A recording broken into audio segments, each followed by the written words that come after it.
पाकिस्तान की सियासत किसी कॉमेडी सर्कस से कम नहीं है। वो कॉमेडी सर्कस जहां अक्सर सियासतदानों और सियासी लीडर्स की हैसियत महज अदाकार की होती है।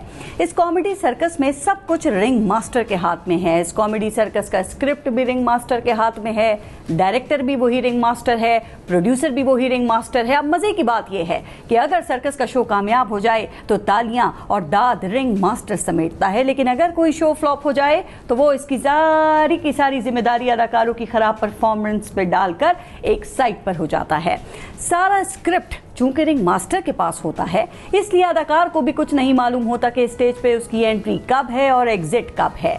जो सियासतदान इस कॉमेडी सर्कस का हिस्सा बनने के लिए राजी होता है, उसको तो फिर रिंग मास्टर की मर्जी के स्क्रिप्ट पर ही चलना पड़ता है।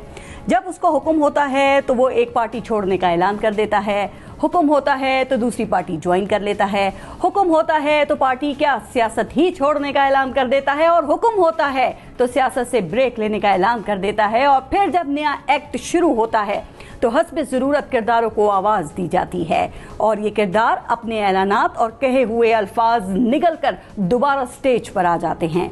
ब्रेक लेने का ऐलान खुद ब्रेक कर देते हैं। सर्कस के इस खेल में ना अल्फाज किसी किरदार के अपने होते हैं और ना ही काम। अगर स्क्रिप्ट में रिंग मास्टर ब्रेक लिख देता है तो ब्रेक, अगर वो स्टेज छोड़ने की लाइन लिख दे तो किरदार वो बोलकर बैक स्टेज की तरफ चले जाते हैं। रिंग मास्टर सर्कस के इस खेल में कुछ किरदारों को ऐसा रोल भी देता है जो विकेट के दोनों तरफ खेलने का होता है।